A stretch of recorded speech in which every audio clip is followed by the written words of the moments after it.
Jack here, JBF Music and Guitar Lessons. I'm back with these kind of critiquey reaction analysis videos for you. If you like these, do the old subscribe, enable notifications, leave a like and a comment. All that stuff is fantastic for the channel and very much appreciated. A disclaimer that I always say here, I'll probably pause quite a lot and try to break down what's going on, so if you want to watch the original, this probably isn't for you. What I've got here is a very highly recommended live video from Nemophila. Nemophila? A live video from Nemophila. I think I got the name right this time, unless it's Nemophila? Let me know. Anyway, this is the live version of Orion. I've looked into one of their songs before, which you can check out with the eye up there, but I was told that was the wrong one to listen to, and I should go for this one. So let's hop into it.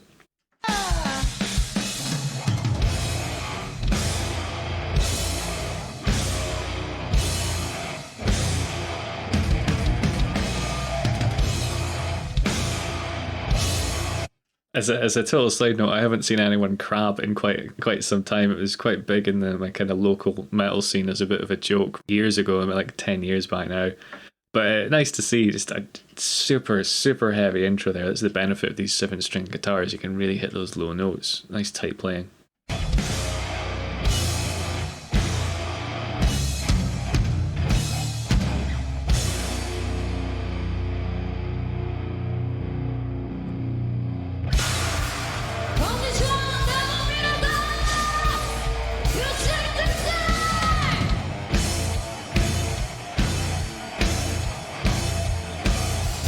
Cool, this is quite genty. It's just a tight, heavy band. The sound is a million times better than the one I'd watched before, which was, I think everyone had told me it was a bit kind of rough in terms of how the audio ended up being processed, but the sound is great.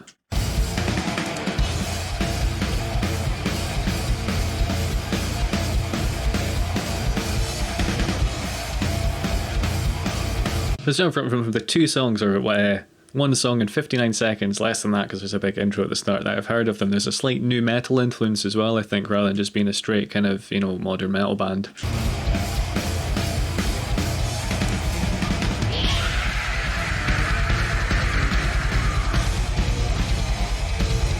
She does have a great kind of frying distortion on her vocals.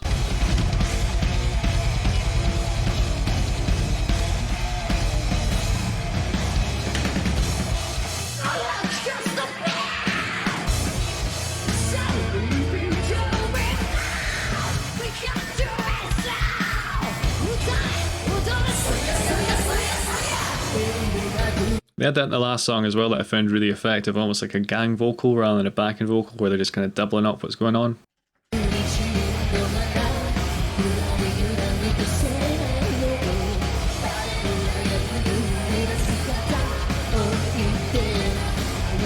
So like even there's a backing vocal with loads of reverb on it that's singing the octave higher. Something actually I think Ed Sheeran does quite a bit. He'll have a lower vocal and then one just the same thing but higher, and it kind of gives a bit more kind of ambience to the song, or to the part anyway.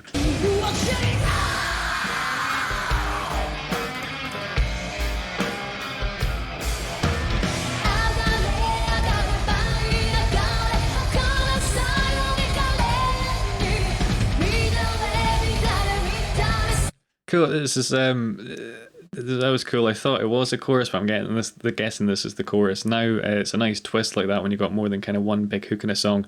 Reminds me a wee bit of Bandmate, how they quite often have what you think is maybe the pre-chorus or the chorus, and they just smack you in the face with another one. So I wonder if this is actually the chorus or if this is just another pre-chorus. I'll find out.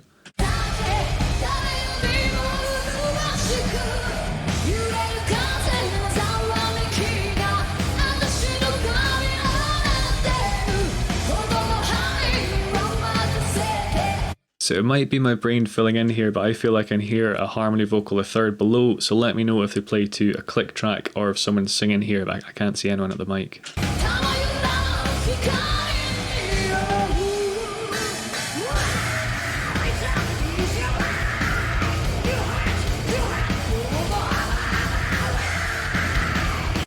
So in terms of recording, cupping the mic is something you should probably not do, but she is making the technique work for her. I'm just going to point out that it's something you're not supposed to do, but if it's working here, that's fine. Have a field day in the comments with that one.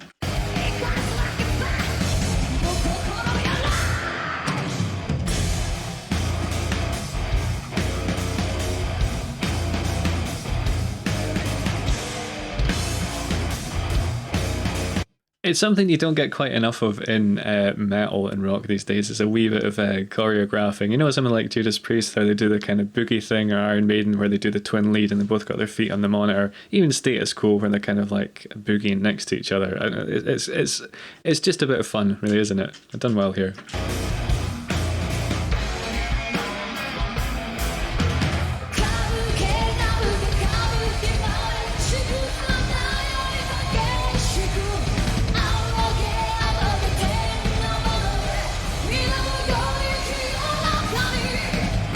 Yeah, I can hear two vocals here. I don't know if it's maybe just an effect though.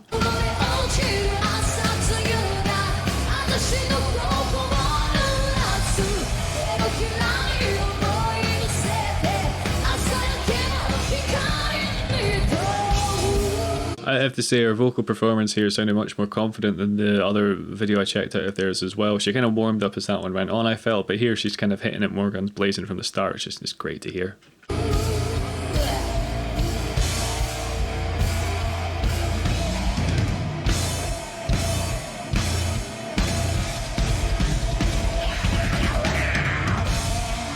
Tiny bit more of choreography there as well. Brilliant.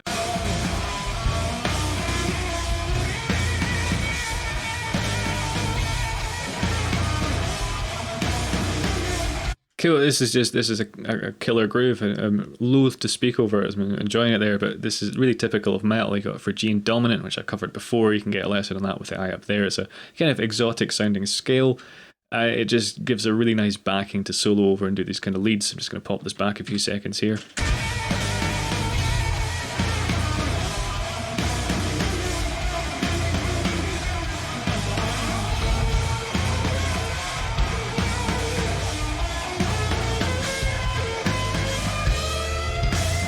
So you can hear some of the kind of edgy parts of the scale she's using coming through just there. That kind of part there.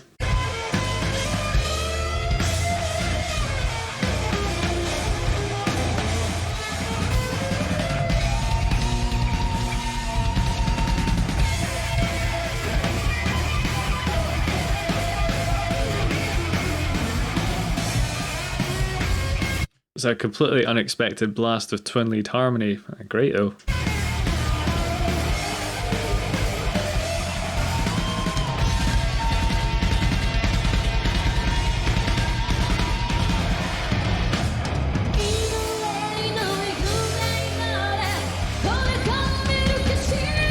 It looks like they're having a whale of a time as well. I was hoping for some more synchronized windmilling there, but it's just the two of them doing it.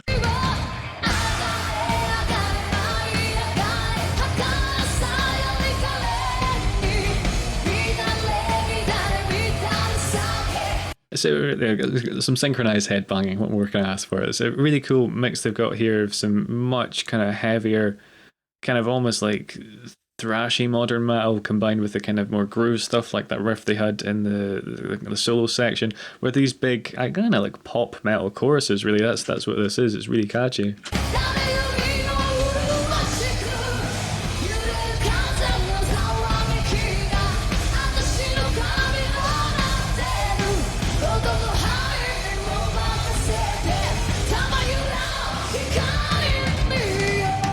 The additional vocals really distracting me. You're going to have to let me know in the comments what's going on, if there is a click or if there's an effect on here, because I'm just totally hung up on that for some reason. I can't figure out where it's coming from. I think that's why it's bugging me.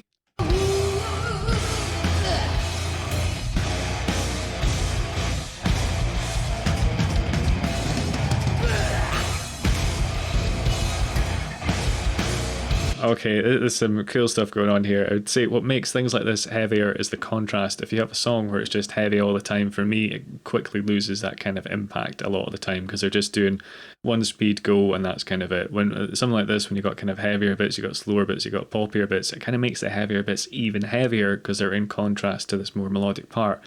So here, the kick drum here is really...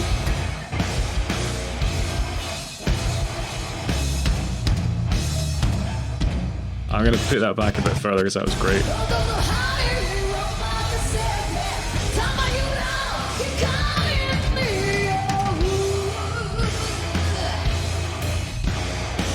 Yeah, here it's just like a really straight beat, just keeping it down. But then what they start to do is double the kick drum with what's going on. It just makes everything feel heavier. I'll point out when it comes in. So there. You can hear the kick drums now doubling that. Dun, dun, dun, dun, dun, dun, dun, dun.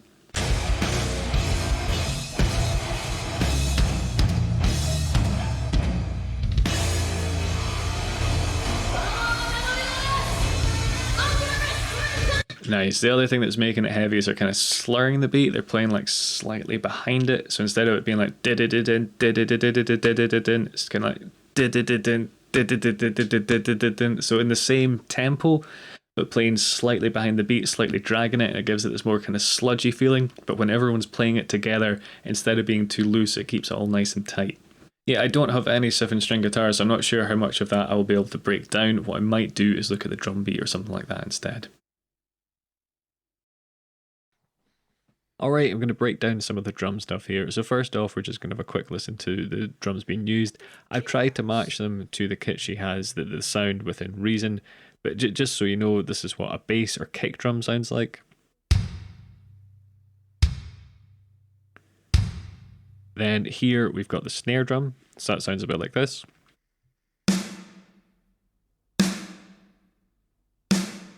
So I'm just going to look at the outro beat here, and she does some cool things. When they come into it first, she uses what you call triplets on the kick drum to almost kind of lead into the snare. You hear this kind of like before the snare comes in. It almost feels a bit like a drum roll or something like that. But she's using the kick drum to lead to the snare. So we'll have a quick listen to that. So hopefully you can hear what I mean there, that the kick drum really helps anticipate the snare, and with the whole band combined it just sounds heavy, for lack of a better word. She then notches it up a gear, so rather than this kind of anticipating into the snare, the kick drum is more rapid, it's coming in faster, and it's tying in with the rhythm that everyone else is playing. So you just get this really big, meaty, full band sound. So that goes like this. She's using the crash cymbal quite a lot as well. This gives a nice kind of big heavy sound, and it does what it says on the tin really. It makes a kind of crashing sound when you hit it. You might notice as well there's a lot of sustain if you let it ring out like that, which you don't hear when it's short. She also uses the toms, so here those are.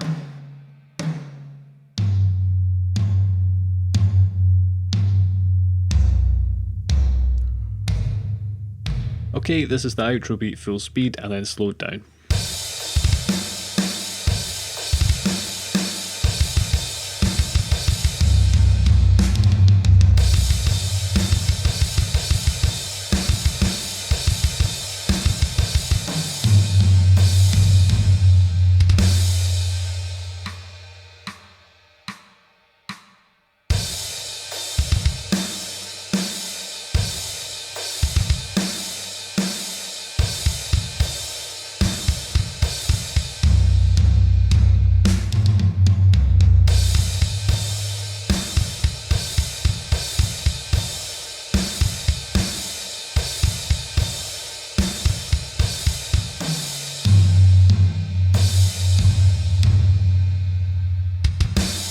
Click up there for the reactions playlist, or there for just some more metal stuff. If you want to see more of this, do the old subscribe, enable notifications. I'm sure you know the drill, but take it easy, everyone.